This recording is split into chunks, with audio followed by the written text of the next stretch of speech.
Ladies and gentlemen, you welcome to this edition of the 6 p.m. primetime newscast on Équinoxe Television, live from our headquarters in Cameroon's economic capital, Douala.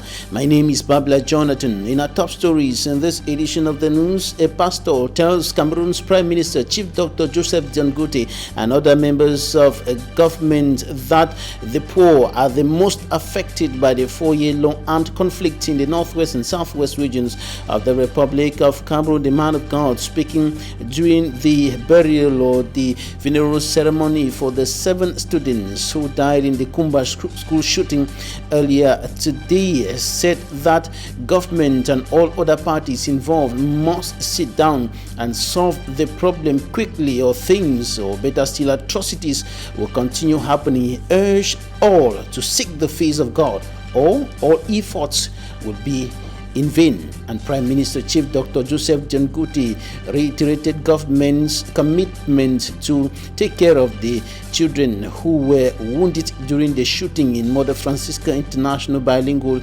Academy until they are fit to return home.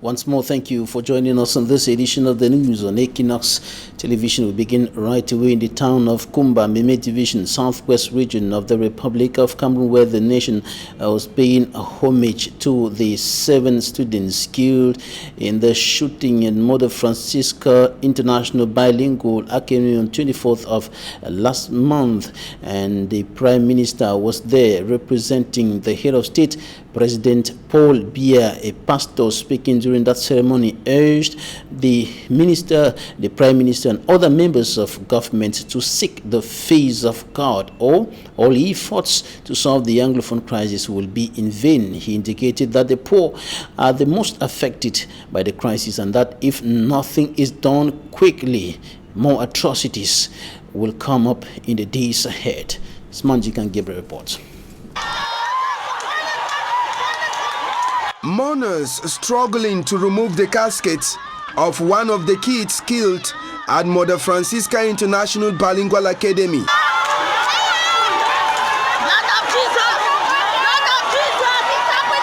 We are at the Kumba District Hospital mortuary, where the bodies of the 7 kids were being removed. It was one of the incidents that caught the attention of the mourners, who turned out massively to bid farewell to these innocent kids who were brutally murdered last October 24th, 2020. Amongst the mourners was the official representative of the head of state, Chief Dr. Joseph Diangote.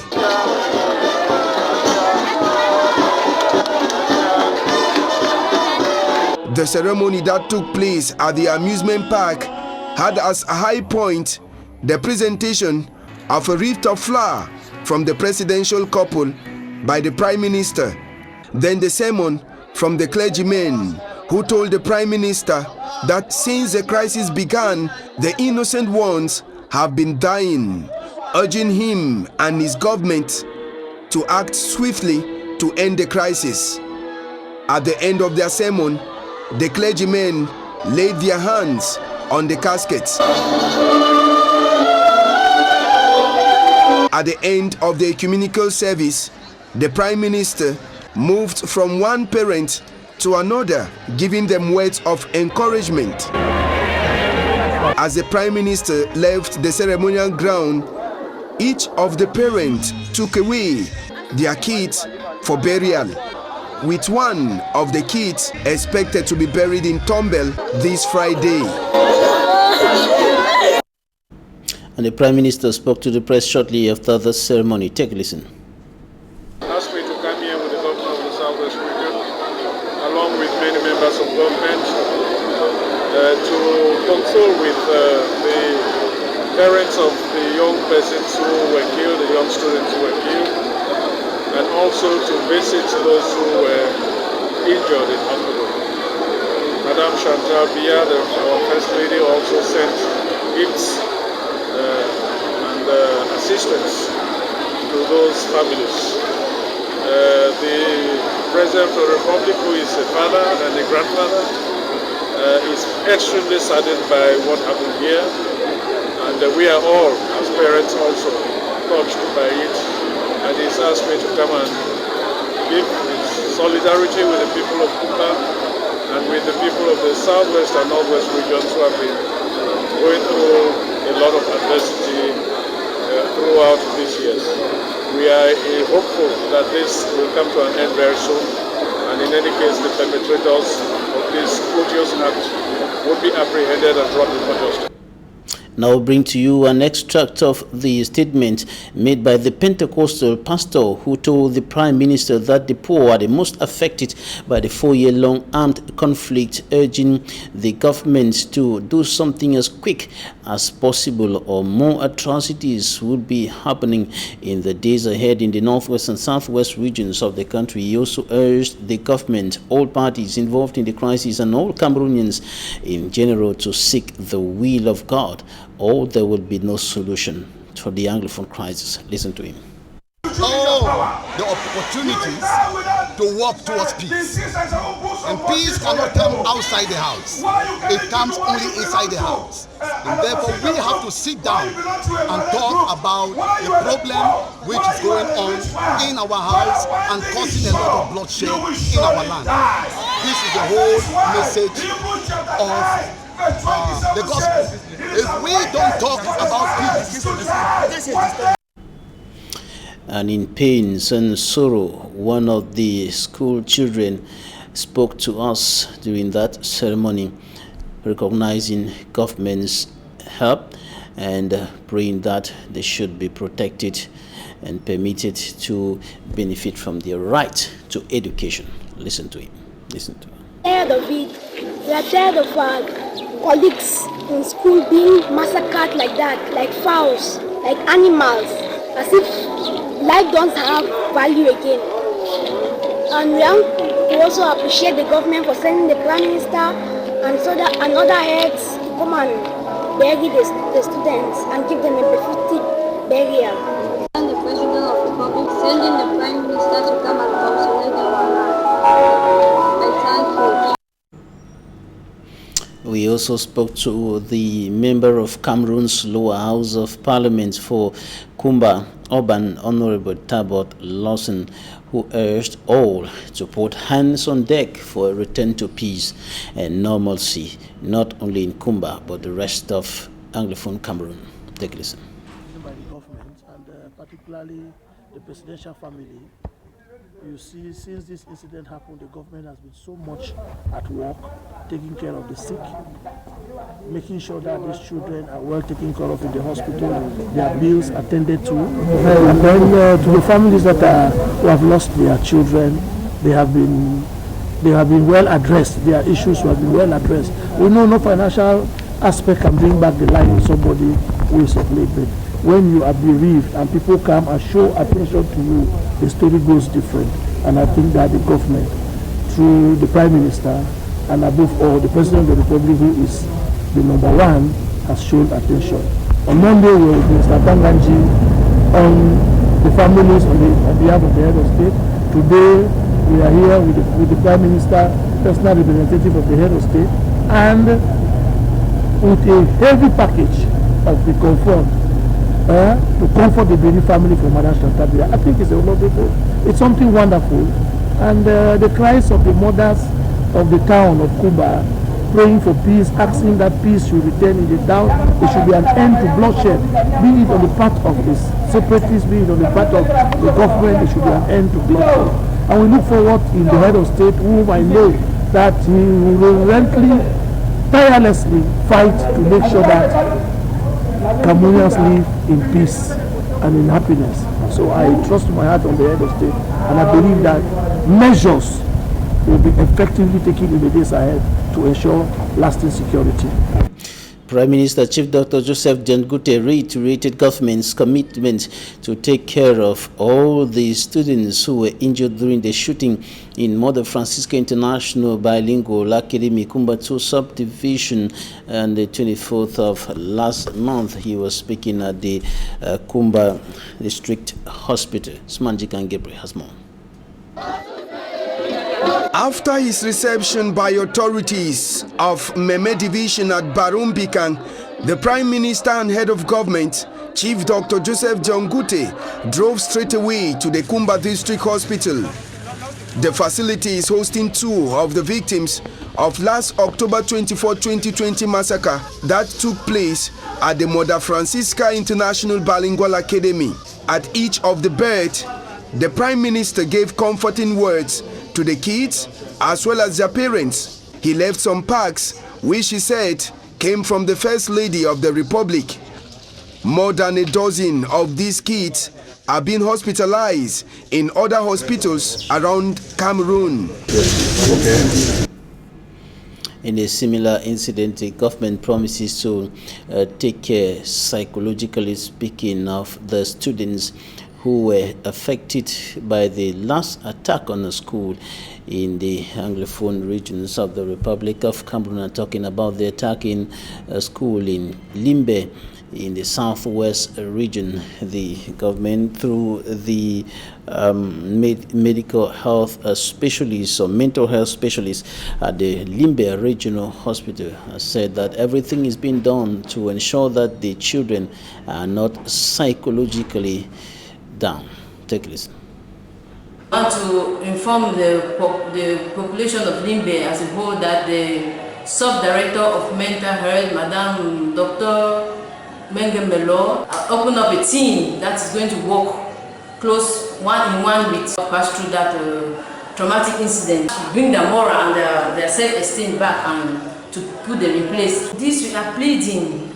We are really pleading and calling upon all those that have been traumatized that the mental health service in the Limbe Regional Hospital is open for them. The director have opened the consultation to be free. They are not alone. The government is with them, the mental health team is with them, and accompany you and assist you in any way that you need help, psychologically, physically, or spiritually.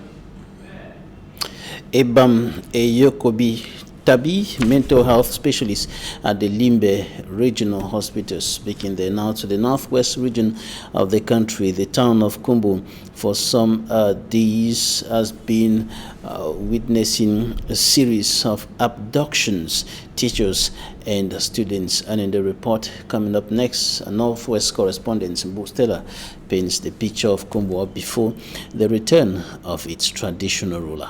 Her report. Kumbu is the divisional headquarters of Bui. Before 2016, it was a fast-growing town. Today, it is characterized by gun battles between the non-state armed groups and government forces. Evidence on these buildings, some of which were burnt, is how fierce some of the battles were. This has chased the active population away, taking the town many years behind. What we are doing now in Kumbu is to earn an income. You cannot more invest because of business. You cannot lose of doing business for 3 days a week. The usual hustle and bustle at the famous Kumbu Squares is now history. The supply of potable water, electricity, to name these few, have been unstable. At his Konawata metal shop, Nsosika Isaac is unable to satisfy his customers. When like now, so we are using that, but now that is difficult. And for the price, we want to buy something on the side. In 2018, the South Fondon was particularly hit by what many have described as unthinkable. This led to the evacuation of the phone. His absence for 2 years now means a deserted Salt Palace. In Kumbu, in Salt, we had what we call the Ngonso Cultural Festival, which was at the end of each year. So we have really missed, especially the Yengwiro. Some weeks ago, Ngwerong, which is the supreme organ in Salt, performed traditional rites aimed at cleansing the land in anticipation for the return of the phone. Many have linked the outing of the Ngwerong to the December 6, 2020 announced regional elections. She Wongang, head of the Ngwerong, speaking to Équinoxe Television at the Salt Palace, debunks these claims. The message that Ngwerong gave out was this, very clear. The Ngwerong's mission and said that if anybody is coming to this palace here, you should make sure that you are coming with the traditional issues. The tradition does not have anything to do with politics. so that the phone have to remain and control his people the way they want him and the way they put him into that room to do it. Expectations are wide in Kumbo as the arrival of the phone has been announced. Fonshem Bin Law the First of Saul is expected in the days ahead at his palace. Coming up, Smart Jika Gabriel, rather Immaculate Fogwe takes a look at the impact of the closure of borders on the town of Kiosi in the south region of the Republic of Cameroon. This has brought an adverse impact, notably on economic activities in that part of the country. Her report. The closure of the border town of Kiosi, which shares boundaries with Equatorial Guinea and Gabon 11 months ago, economic activities have been paralyzed. The recent outbreak of the coronavirus further reinforced the decision, forcing business persons to be stranded. For close to a year, business activities have declined. When they first closed the border, they told us it was because Equatorial Guinea was commemorating National Day. Since then, it was never reopened. We can spend a week without being able to sell 5,000 francs. Things are really hard on us.